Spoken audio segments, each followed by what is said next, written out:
Linguagem, literatura, sujeito, discurso, representação. Acho que estou ouvindo Vozes do 40A.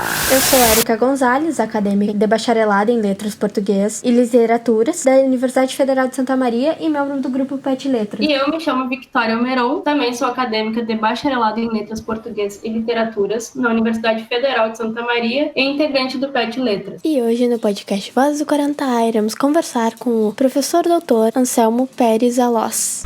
O professor possui graduação e doutorado em Letras pela Universidade Federal do Rio Grande do Sul.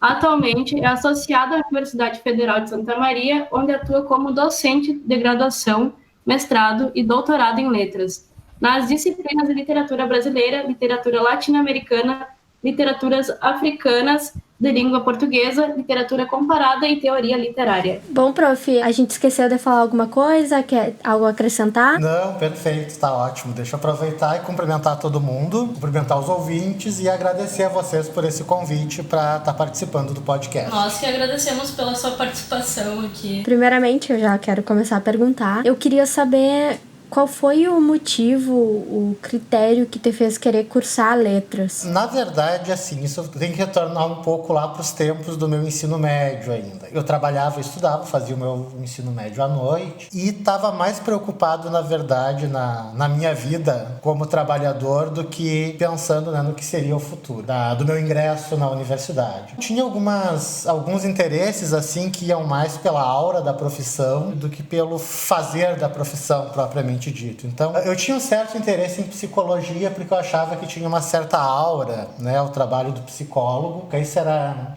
metade dos anos 90, era uma época que a psicologia tinha um apelo muito grande aqui no Rio Grande do Sul, inclusive era curioso porque ela não tinha em outras áreas do país. Isso meio que mexia comigo também.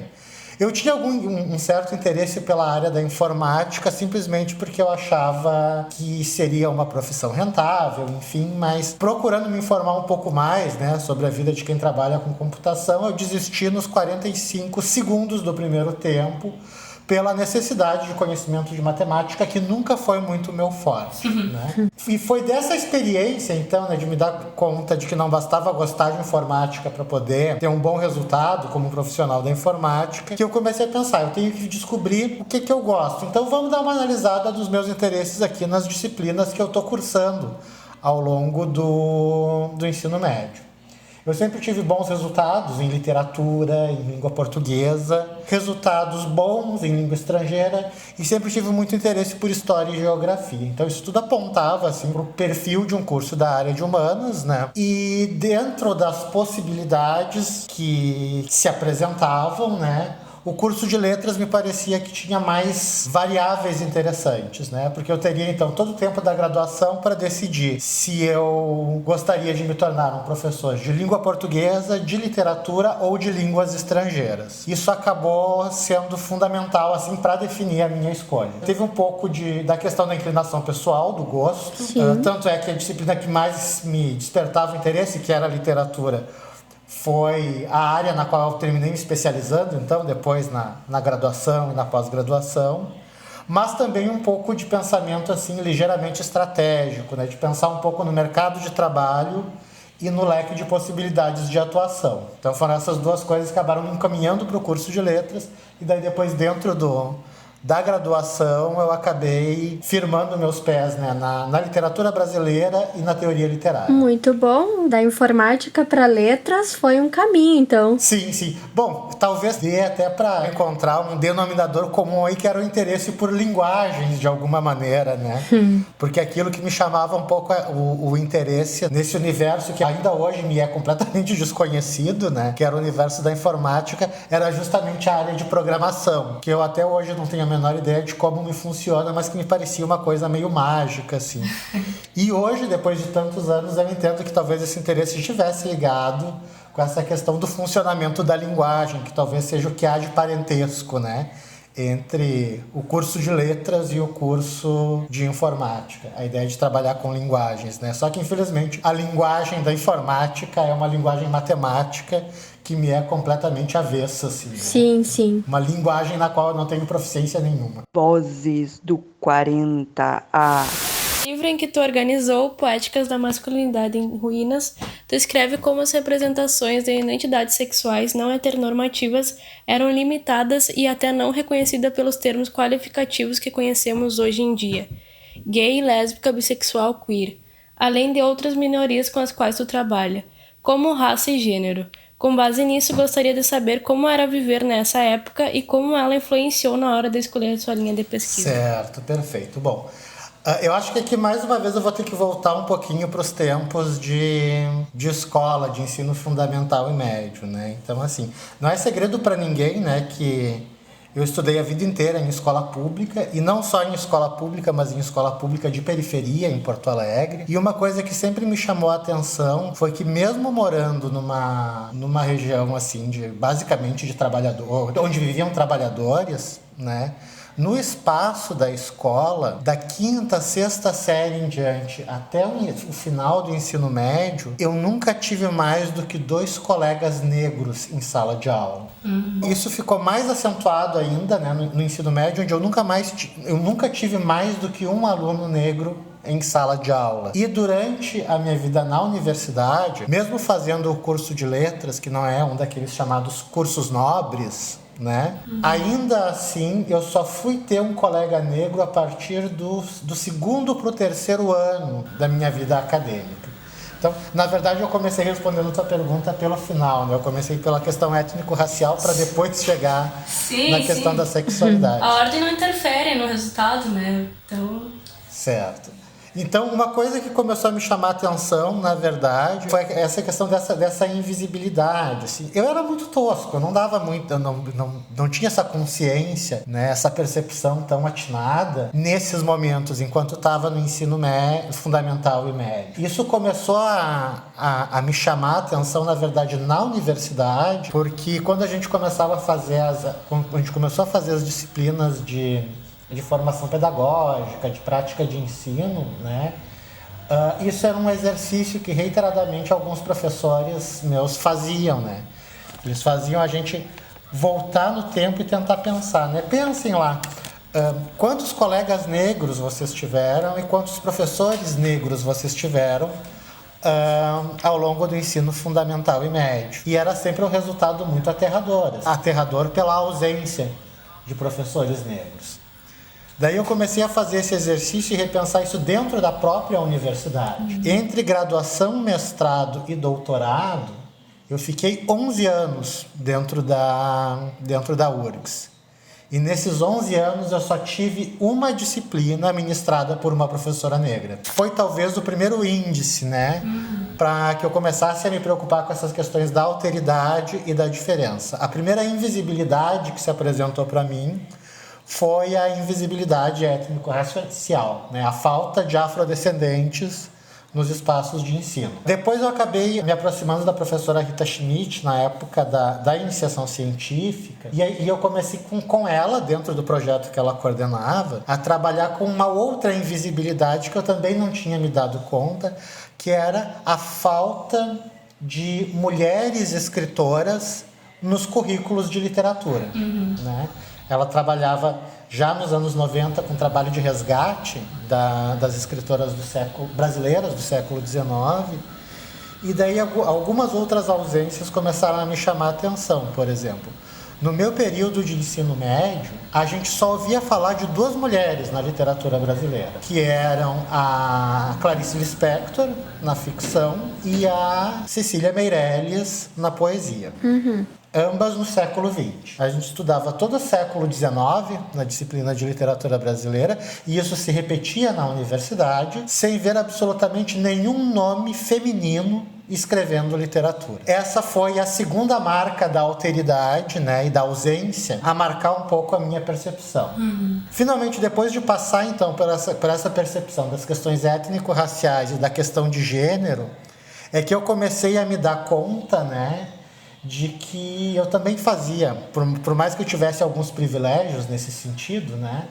O privilégio de ser homem no mundo masculinista e o privilégio de ser branco numa sociedade marcada pelo racismo estrutural, eu comecei a me dar conta que a minha homossexualidade interferia um pouco também.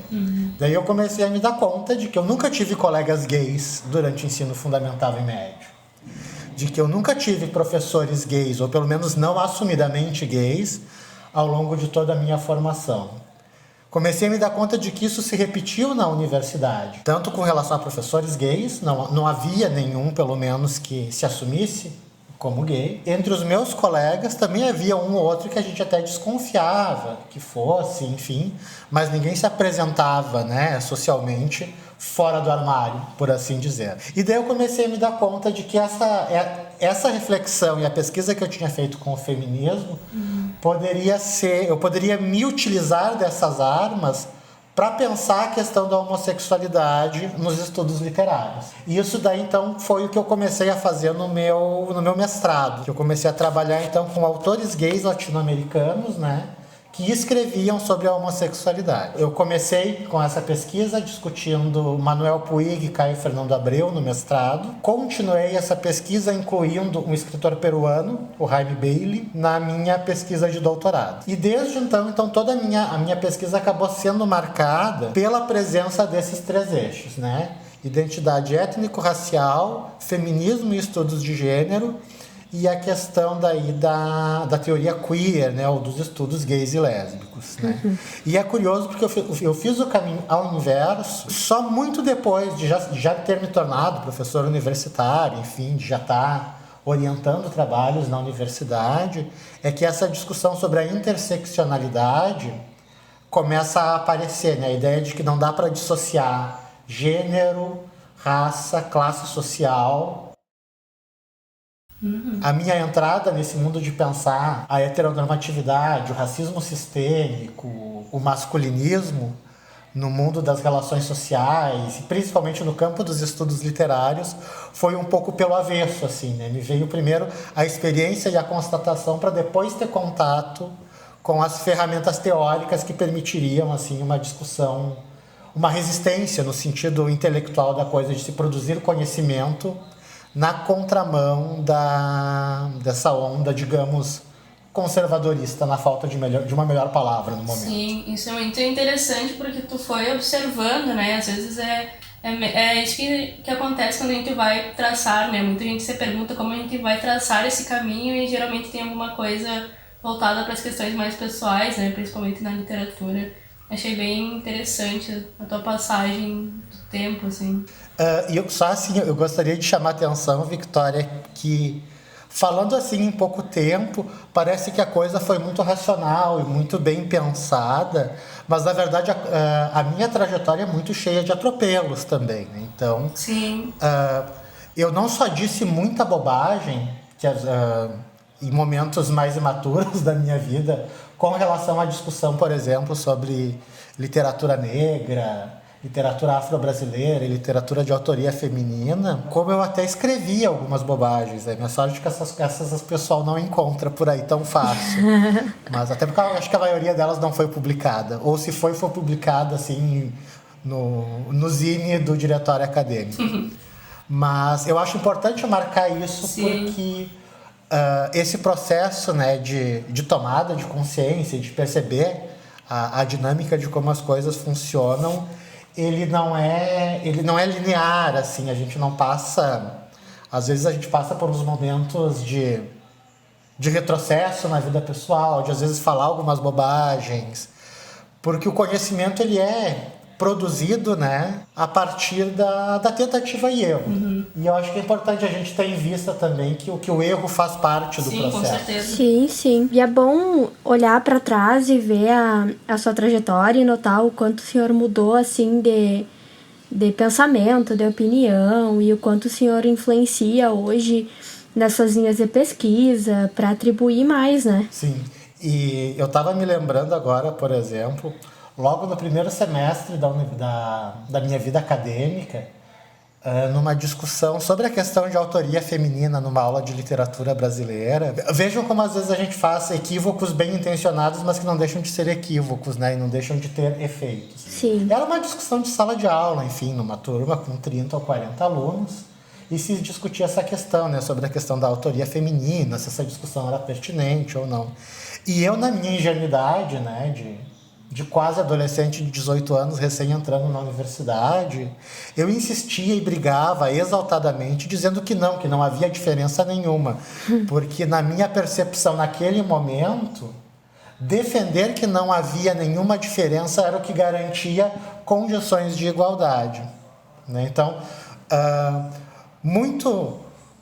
eu levei muito tempo, por exemplo, para perceber a questão de que o discurso da meritocracia, né, de que todos têm possibilidades iguais, né, desde que se esforcem, do quanto ele é falso, né? Porque as pessoas só têm condições iguais se elas partem do mesmo ponto, né? Sim. Eu acho que isso tem muito a ver com uma discussão recente que está assim borbulhando agora nos noticiários, que é a questão do cancelamento do Enem, né? Sim. A ideia é de que o aluno de escola pública que não tem o arsenal de ferramentas tecnológicas para se preparar, que muitas vezes não tem acesso à internet na sua casa, que depende do espaço escolar para ter acesso. E se fala muito da internet, mas se esquece que muitas vezes esses alunos dependem do espaço escolar para ter acesso a livros, né? Porque não é toda a residência brasileira que tem uma biblioteca à disposição do estudante. Sem contar aqueles que trabalham, né? E não tem só como estudar. Vozes do 40. No curso de letras, para quem não sabe, tem duas grandes áreas, que é a literatura e a linguística. O senhor falou que até chegar em letras o senhor queria informática, coisas que tem mais a ver com a linguagem, mas hoje em dia, se pesquisando assim, o senhor trabalha mais na parte da literatura. Eu queria saber se durante o teu processo, a tua trajetória na graduação, tu chegou a fazer mais coisas com linguística ou tu já sabia que tu queria literatura, assim? Olha, interessante essa pergunta. Na verdade, logo que eu entrei no curso de letras lá na URGS, meu primeiro interesse mais imediato, em termos de pesquisa e mesmo meramente como leitor qualificado, digamos assim, como leitor em formação, né? Sim. Dentro do curso de letras, foi a linguística, porque havia dentro da nossa grade curricular uma disciplina introdutória que se chamava Conceitos Básicos de Linguística, e que ela dava bem conta daquelas discussões mais fundadoras da linguística, o pensamento do Saussure, entre outros pensadores do estruturalismo, a questão da fonética e da Bem fonologia. a introdução, no caso, então. Isso, bem a parte introdutória. E dentro daquele universo de novidades que estava sendo apresentado ao longo das disciplinas que eu cursava no primeiro semestre, essa disciplina de conceitos básicos de linguística me parecia a mais sistematizada e a mais científica, digamos assim, entre aspas, né? Porque tinha os conceitos um pouco mais bem delineados, me parecia uma coisa mais manuseável, digamos assim, para se produzir algum tipo de conhecimento. Então, durante o meu primeiro ano de faculdade, eu acabei tendo mais interesse, né, na área da linguística. Tanto que, assim, as minhas melhores notas durante os meus primeiros 3 semestres na universidade sempre foram nas disciplinas de linguística. Sim. E as minhas notas em literatura eram notas razoáveis, mas não eram notas brilhantes, assim. Eu era um aluno bom para mediano nas primeiras disciplinas de literatura e um aluno que se destacava nas disciplinas de linguística. Com o passar do tempo, isso foi diminuindo. As minhas notas no cômputo geral das disciplinas de linguística começaram a baixar a partir ali do 3º, 4º semestre, e as minhas notas nas disciplinas de literatura começaram a subir, né? E isso, na verdade, era o reflexo dos meus interesses fora do espaço das disciplinas. Eu tentava dar conta do que era proposto, das leituras que eram sugeridas em todas as disciplinas, né? Algumas com mais empenho, outras com menos, mas o meu tempo de leitura fora da universidade, aquela leitura que eu fazia, não necessariamente por prazer, mas por questões que me interessavam, ela acabava indo mais para o campo da teoria literária, para a interface dos estudos literários com as ciências sociais e com a filosofia. E isso daí acabou se refletindo, então, né, na descoberta, em um dado momento, que esse meu interesse um pouco mais amplo, né, por conhecer pelo menos alguma coisa das outras áreas de conhecimento, tinha mais espaço, pelo menos naquele momento em que eu me encontrava lá na URGS, nas disciplinas de literatura do que nas disciplinas de linguística, né? Sim. Então foi isso que acabou me levando, né, a trabalhar em 2 projetos de pesquisa da área de literatura. O primeiro deles com a professora Jane Tutiquian, lá bem no finalzinho dos anos 90, se não me engano foi em 99, trabalhando com pesquisa em literaturas africanas de língua portuguesa. E depois eu saí do projeto, né, e comecei então a trabalhar com a professora Rita Schmidt nesse projeto que trabalhava com o resgate das escritoras brasileiras do século XIX que haviam sido esquecidas pela crítica literária. Então ali foi onde eu consegui me delimitar, né, e deixar todos os meus interesses linguísticos, por assim dizer, de lado, né, e me centrar mais e me identificar com os estudos literários. Embora, obviamente, não dá para a gente deixar completamente de lado a discussão linguística, porque muito da teoria que a gente usa nos estudos literários, ela vem dos estudos linguísticos, né? Sim. Os primeiros estudos sobre a narratologia, por exemplo, eles são derivados do trabalho da linguística estrutural, que tentava entender como o gênero narrativo funcionava. Ainda hoje eu tenho digamos assim, a ponta do dedo mínimo, né, circulando de alguma maneira, né, no campo dos estudos linguísticos, mas acabo me identificando e me centrando, né, como um pesquisador dos estudos literários. Sim. Até quase que um caso de galpão agora, né, para ilustrar um pouco isso, mas a minha proximidade com a professora Ana Flávia, por exemplo, veio justamente um pouco disso, porque embora eu não tenha grande conhecimento das questões que ela trabalha, de lexicografia, de semântica de frames... Mas a parte cognitiva. Dessa pesquisa com os dicionários, mas ela pesquisou bastante com a questão da metáfora, né? E eu estava escrevendo um artigo que discutia bastante a questão da metáfora em cima da linguagem de AIDS, e a gente começou uma troca, né? Sim. Sobre algumas concepções, e a partir daí acabamos firmando uma parceria que foi, inclusive, além dos limites da parceria acadêmica, a gente acabou se aproximando mais, né? Sim. Em função dessas primeiras discussões que eram do campo da metáfora. Mas dentro das suas análises, né, tu também faz bastante uso da linguagem, querendo ou não, né? Por exemplo, como tu citou da AIDS, nesse livro que tu organizou e em outros, né, que tu escreve, tu associa muito a AIDS com essa coisa da literatura, que naquela época a literatura era bem associada a esse campo, e tu usa até exemplos de como homens e mulheres homossexuais eram chamados naquela época. Acho que isso tem uma forma dessa questão da linguagem, né, de como era esse linguajar gay, né, desse universo queer. Sim, não, com certeza. Até porque assim, a gente não pode esquecer que a literatura, antes de qualquer coisa, a matéria-prima dela é a linguagem, né? Então a gente tem que conhecer um pouco como a linguagem funciona, conhecer esses mecanismos, e a teoria linguística nos dá bastante ferramenta para fazer isso. Isso, inclusive, é até um pouco motivo de piada, às vezes, quando eu discuto algumas questões com a Ana Flávia, do ponto de vista, né, de quem trabalha com lexicografia, que é o caso dela, né, ou com linguística de uma maneira geral, o interesse são por unidades menores, né? Então, é o sintagma, é a palavra, é a frase. Talvez lá na linguística textual se discuta a ideia de parágrafo ou texto, mas ainda de um ponto de vista bastante curto. O que a linguística textual, por exemplo, vai entender como texto, dificilmente passa da extensão de um artigo, digamos assim, né? Não se faz a linguística do romance, por exemplo. Enquanto nós, na literatura, acabamos pegando recortes mais amplos, né?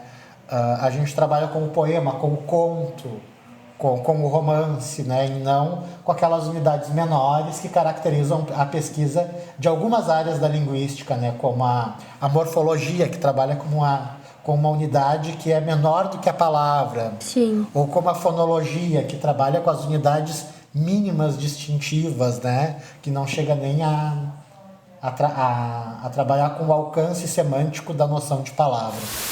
Tu sempre fala por aí que o teu Lattes é o teu Instagram, né? tu não tem outras formas, né? Então eu fui stalkear lá o teu currículo Lattes, né? E eu acabei descobrindo que tu passou um tempo ministrando aulas em Moçambique. Eu gostaria de saber como é que foi essa tua experiência, como foi que tu chegou até lá, né? Como você deu esse processo de ir para lá em Moçambique, dar aulas. Na verdade, assim, eu terminei o meu doutorado em 2007, né?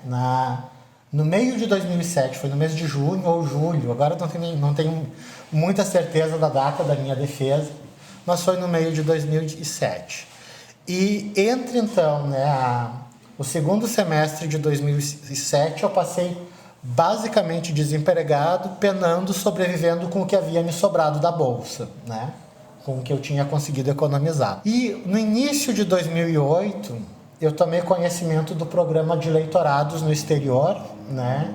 Que é uma iniciativa do Ministério das Relações Exteriores do Brasil, de enviar professores de língua, literatura e cultura brasileira para atuarem como professores visitantes no exterior. E eu já conhecia, enfim, o programa de leitorados, mas normalmente o programa de leitorados mandava esses professores brasileiros para países que não falavam português, né? Então era muito frequente, o pessoal ia para países aqui no Cone Sul, como Uruguai, Paraguai, Argentina, para universidades nos Estados Unidos, universidades na França, universidades na Grã-Bretanha.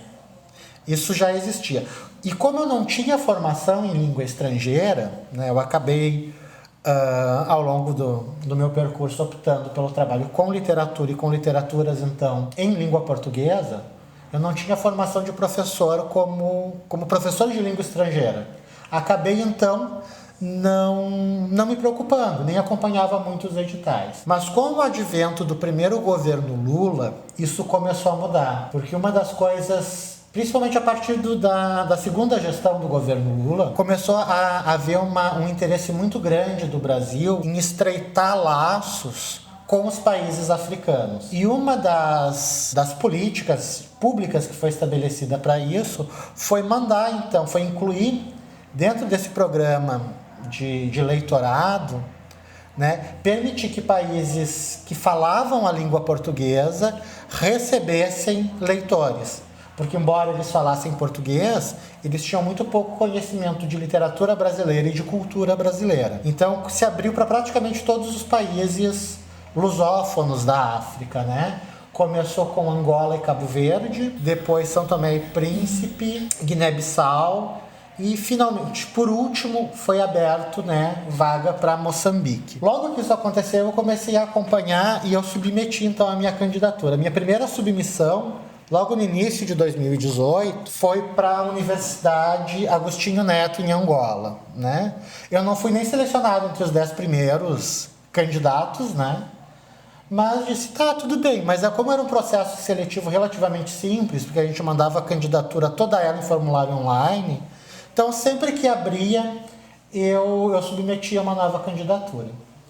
Da segunda vez que abriu, eu pensei, não, o que eu vou fazer? Eu vou mandar para aquele lugar que eu acho que é um pouco mais desconhecido do imaginário acadêmico dos prováveis candidatos, porque eu vou ter uma concorrência menor, né? Então, acabei optando por Moçambique, que era bem mais distante, que estava um pouco mais fora do imaginário, né? O que se conhecia de Moçambique na época aqui no Brasil era a obra do Mia Couto, e ainda assim com certas ressalvas, né? E fiz a minha candidatura. Acabei sendo escolhido, então em janeiro de 2009 eu embarquei para Maputo, né? Para começar, então, uma jornada que durou 2 anos e meio, né? Como professor visitante no Instituto Superior de Ciência e Tecnologia, que é uma universidade muçulmana, né? Ela não é uma universidade confessional, mas ela é uma universidade privada e o dono, por assim dizer, né? Porque reitor de universidade privada quase sempre é o dono. Pelo menos essa é a realidade nos países africanos. E então eu costumo enxergá-la, né, como uma universidade islâmica, né? Porque a maioria dos professores era muçulmana, a maioria dos alunos era muçulmano. Era uma universidade pequena, localizada no centro da cidade. E fiquei trabalhando, então, esses 5 semestres nessa universidade, trabalhando basicamente com literatura brasileira e metodologia científica, eram as disciplinas que eu ministrava. E, paralelamente a isso, no Centro de Estudos Brasileiros, que era mantido pela embaixada lá na capital de Moçambique, em Maputo, eu desenvolvia cursos de literatura brasileira e de escrita criativa, né? Para um público que seria mais ou menos o que a gente chamaria de um público pré-universitário, né? Eram basicamente de alunos moçambicanos que já haviam terminado a escola secundária, que era o equivalente ao nosso ensino médio, e que ainda não haviam ingressado na universidade. Na verdade, quando eu fui um pouco meio que desapegado do Brasil, né, considerando fortemente a possibilidade de não retornar para o Brasil. Mas acabei retornando para o Brasil em 2011, né, na metade de 2011, para assumir o posto de professor visitante na UNILA, em Foz do Iguaçu. Estava começando o projeto de uma universidade de vocação internacionalista, né? Com metade das vagas para alunos brasileiros e metade para alunos estrangeiros, lá em Foz do Iguaçu. E eu acabei, então, aceitando o convite que me foi feito pelo reitor na época, que já havia sido reitor lá na Federal do Rio Grande do Sul. E fiquei, então, trabalhando durante 1 ano, aproximadamente, lá na UNILA. Então, depois desse 1 ano, eu vim para cá. Mas eu acabei fugindo um pouco da questão, né, que era de como foi essa experiência lá na África. Bom, foi uma experiência estranha no seguinte sentido. Eu me sentia radicalmente em outro lugar, né? Então eu me sentia completamente estrangeiro, que é o que normalmente se esperaria, né? Porque afinal de contas tu está em outro país, tu está na África, mas ao mesmo tempo eu me sentia muito aquele espaço como estranhamente familiar, né? Porque certas questões, como a questão das desigualdades sociais, por exemplo, que a gente via nas ruas, não era muito diferente da desigualdade social que eu via nas ruas do centro de Porto Alegre. Se por um lado eu conseguia me comunicar com muita tranquilidade com todo mundo, porque afinal de contas é um país de língua oficial portuguesa, por outro tem a questão do acento, né, do sotaque, que era muito complicado. Eu tinha muita dificuldade de conversar com os portugueses que viviam em Maputo, por questão da diferença de prosódia da língua, e tinha bastante dificuldade também de conversar nos primeiros momentos, né, com os moçambicanos de uma maneira geral, porque eles falam muito rápido numa variedade de português que lembra um pouco o português de Portugal, que come muito as vogais, né? Então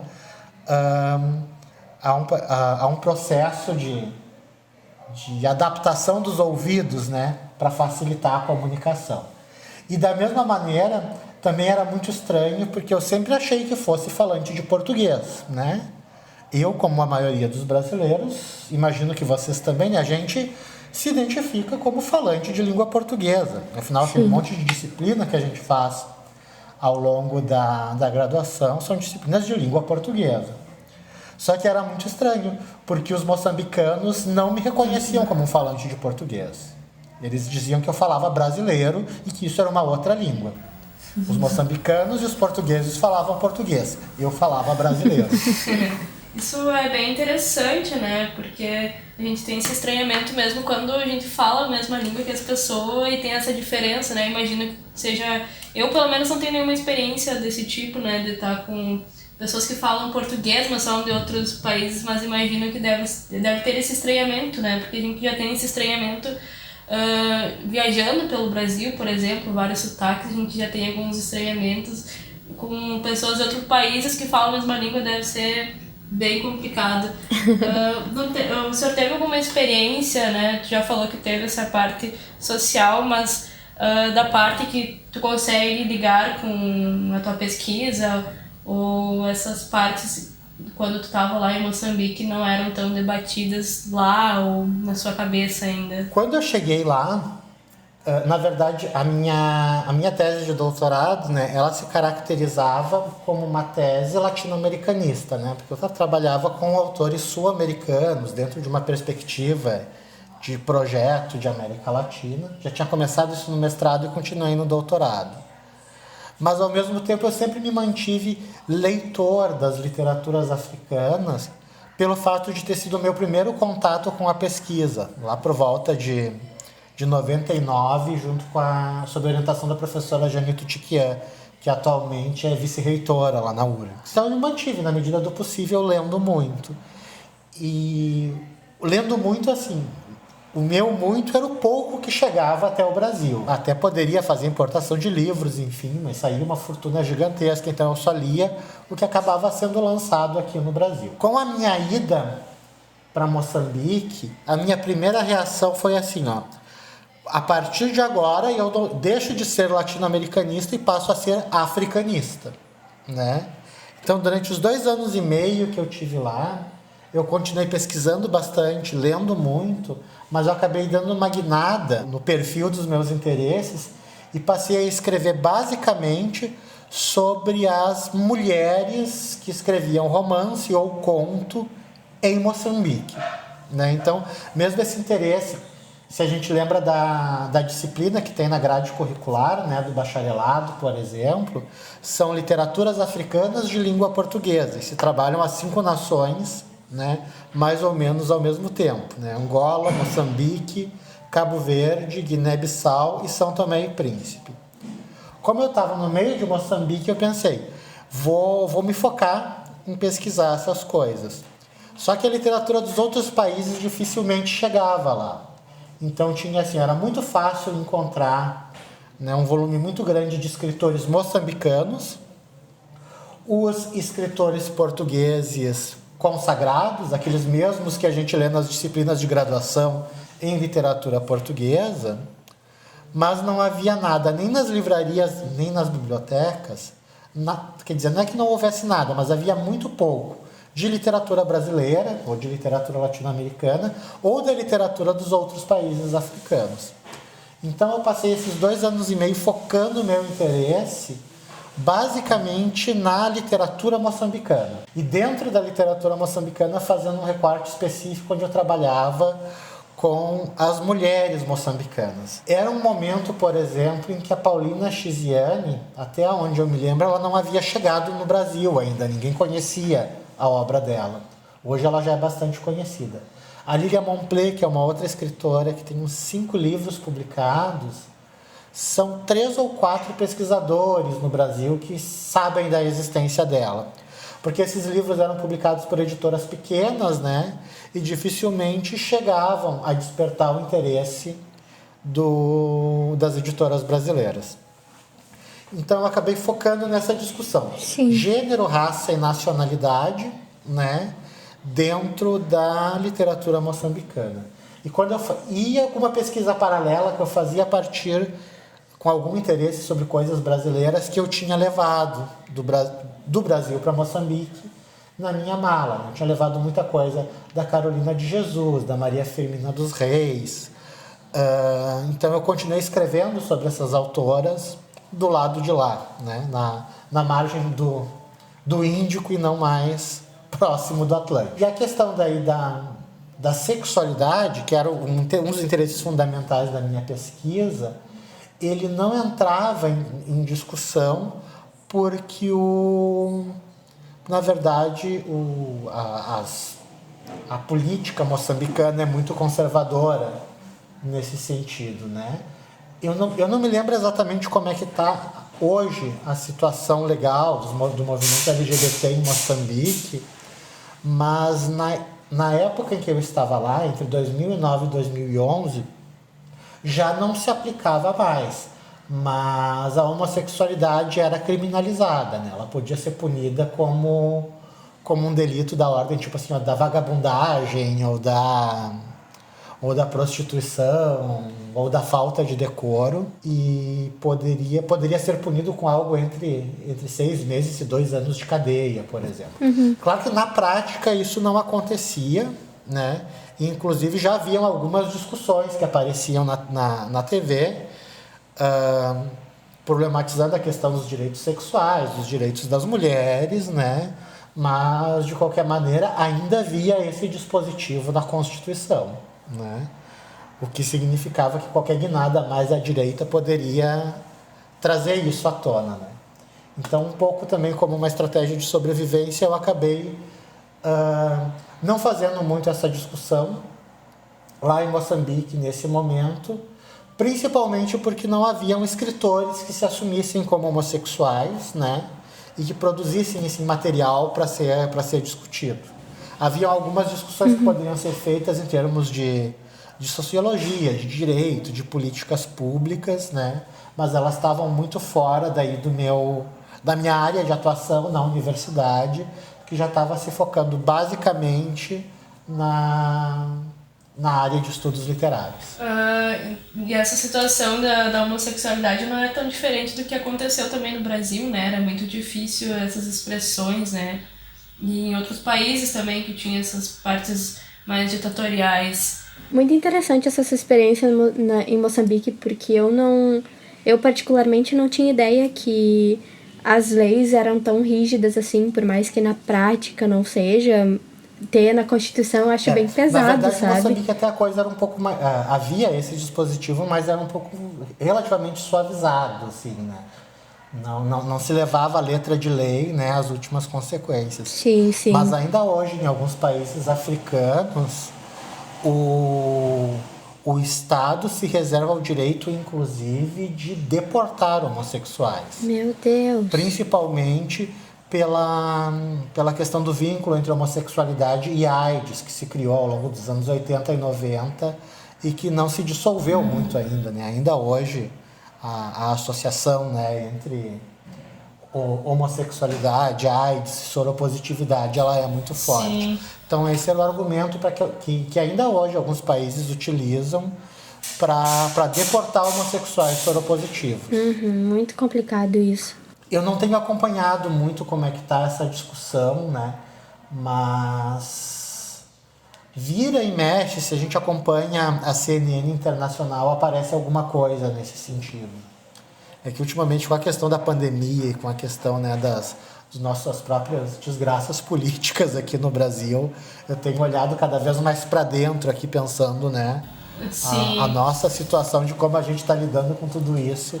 Tenho deixado um pouco de acompanhar essas outras questões em terras mais distantes.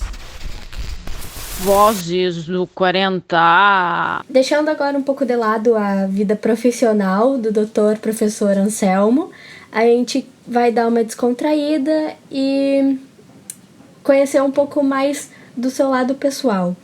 É tipo um bate-volta, a gente faz uma pergunta e tem que responder com uma indicação, uma palavra, uma coisa. Então, a primeira coisa, um livro. Um livro? Isso é difícil. Eu tô aqui vendo todos os últimos livros que eu li.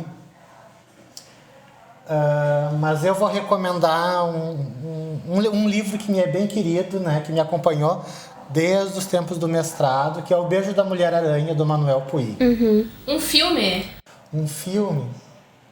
Poderia recomendar o mesmo, porque ele cita, o livro foi tornado filme. Que milagre! Inclusive, o William Hurt recebeu o Oscar, né, de melhor ator pelo filme. Mas não vou fazer isso, deixa eu recomendar uma outra coisa. Eu falei tanto em questões étnico-raciais, eu vou recomendar A Cor Púrpura, que eu acho um filme maravilhoso para se discutir a questão da desigualdade social no sul dos Estados Unidos. E é um filme que pouca gente conhece.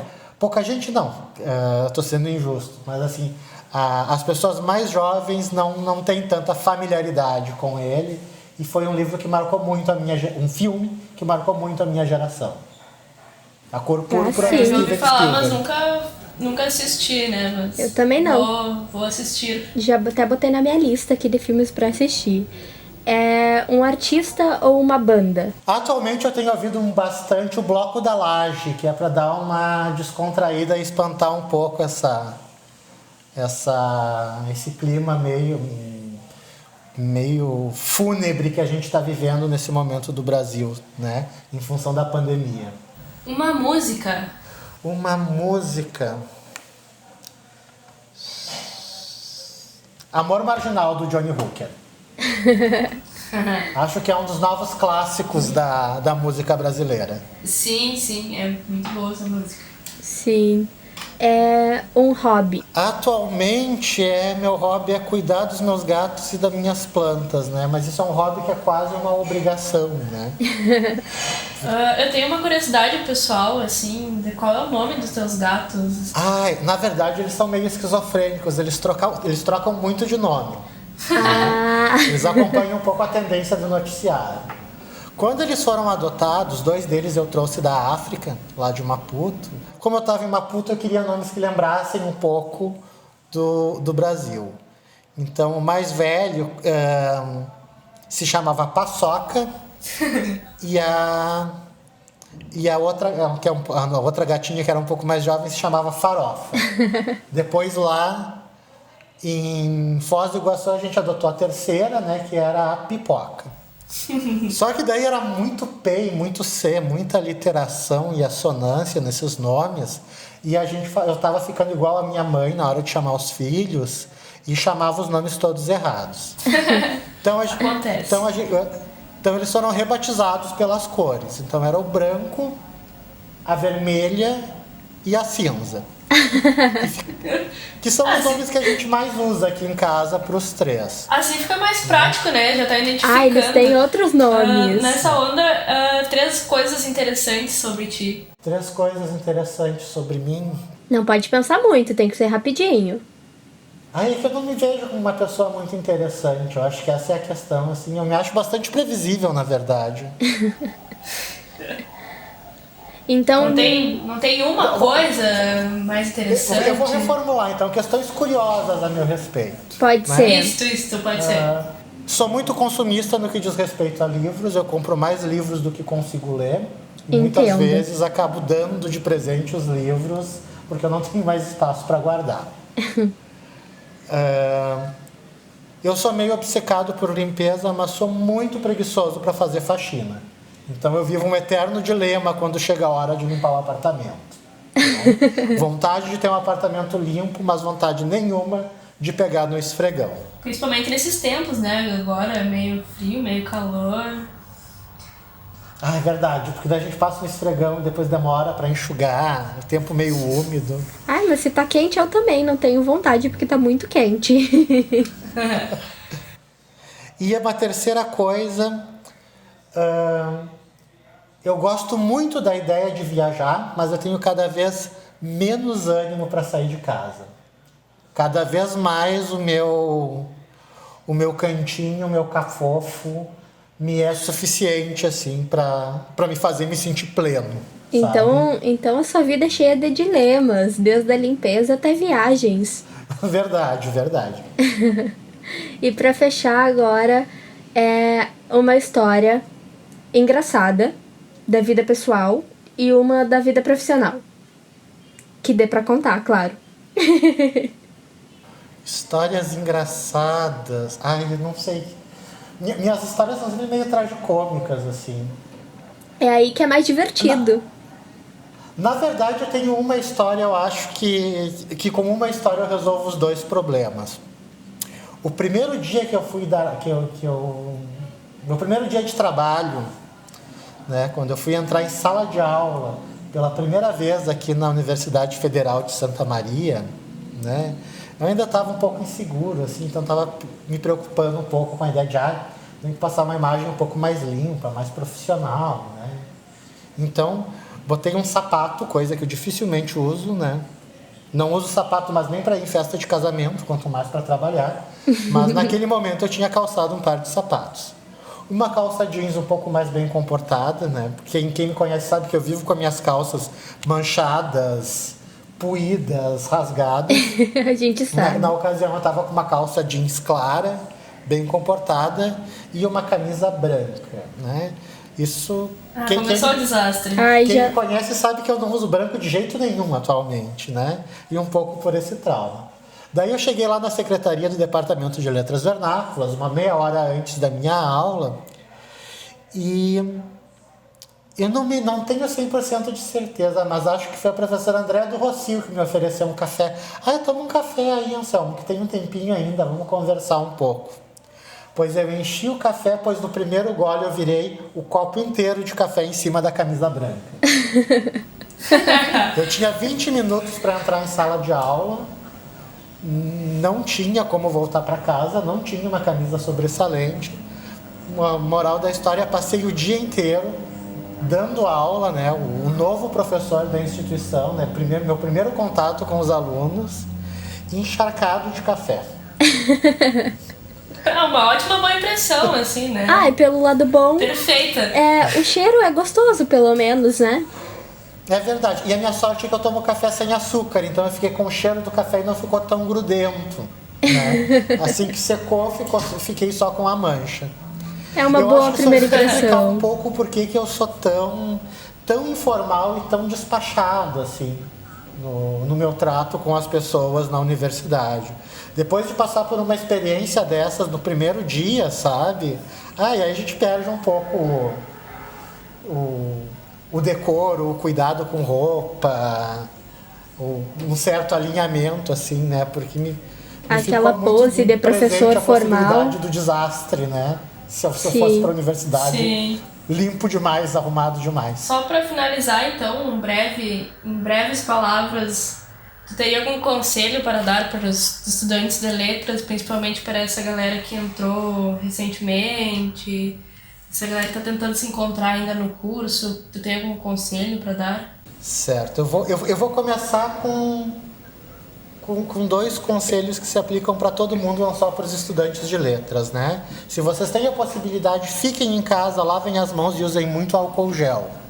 Acho que a melhor atitude nesse momento de pandemia é aceitar a clausura e tentar se manter são dentro de casa para não se expor e para tentar fazer a curva de novos casos achatar. Sim. Com relação aos alunos do curso de letras, não só os novos, mas aqueles que já estão há um certo tempinho, o que eu recomendo? Primeiro, né, que circulem o máximo. Né? Meu gato de novo tropeçou e caiu em cima do computador. Circulem o máximo possível, tentem, não se limitem às leituras obrigatórias das disciplinas, leiam coisas por fora, discutam com vários professores. Tentem estabelecer contato, principalmente com aqueles professores que vocês não gostam ou com os quais vocês não concordam. Não no sentido de confrontar, mas no sentido assim, de tentar entender os pontos de vista e até terem mais certeza dos pontos de vista que vocês defendem. E tentem sempre tomar suas próprias decisões, né? Fazer suas próprias interpretações. Não comprem os pacotes prontos, né? Que às vezes nós professores oferecemos, às vezes até meio que sem querer, mas a gente acaba oferecendo, né, meio que inconscientemente, porque eu acho que é fundamental fazer as próprias escolhas e tomar as próprias decisões a partir da trajetória de vida. Né? Cada um tem uma trajetória que é singular, que é diferente da trajetória do outro, e tentar então fazer um projeto de vida um pouco baseado nos erros e acertos que a gente já fez, torna a coisa um pouco menos penosa. Eu acho que essa foi a única regra assim, explícita que eu tentei seguir ao longo da minha vida e que funcionou, para o bem ou para o mal, mas que funcionou para mim. Né? Ficar atento e tomar minhas próprias decisões. E sempre ser cético. Né? Nunca aceitar aquela verdade que vem pronta, embalada para consumo, vindo de outro lugar. Seja da imprensa, seja dos professores. Toda a resposta que parece pronta, né? E muito fácil e muito bem acabada, há um grande risco de que ela seja falsa ou pelo menos incompleta. Né? Porque a vida é muito mais complexa do que a enunciação de um conceito ou de uma fórmula bem acabada. Sim. Muito obrigada pelo conselho. Eu gostaria muito de agradecer a conversa. Foi muito bom conversar contigo. Espero que nós possamos nos reencontrar em breve, né? Que essa situação toda acabe logo. Mas foi muito bom ter esse momento contigo, saber um pouco mais da sua trajetória. E é isso. Certo, perfeito. Eu que agradeço pelo convite. Muito obrigado. É uma oportunidade, assim, para fugir um pouco da solidão Da quarentena. do isolamento nesse momento e de manter o contato ainda com a vida intelectual da universidade, que na verdade tem continuado, mas tem continuado muito burocratizado, assim, é muito e-mail, muita coisa documental, muito formulário e pouco contato, pouca interação humana, né? Que é o que eu tenho sentido mais falta nesses tempos de isolamento. Sim, prof. Então é isso, muito obrigada. E para vocês, linguistas, letreiros, artistas da língua e curiosos, a gente se encontra no próximo episódio.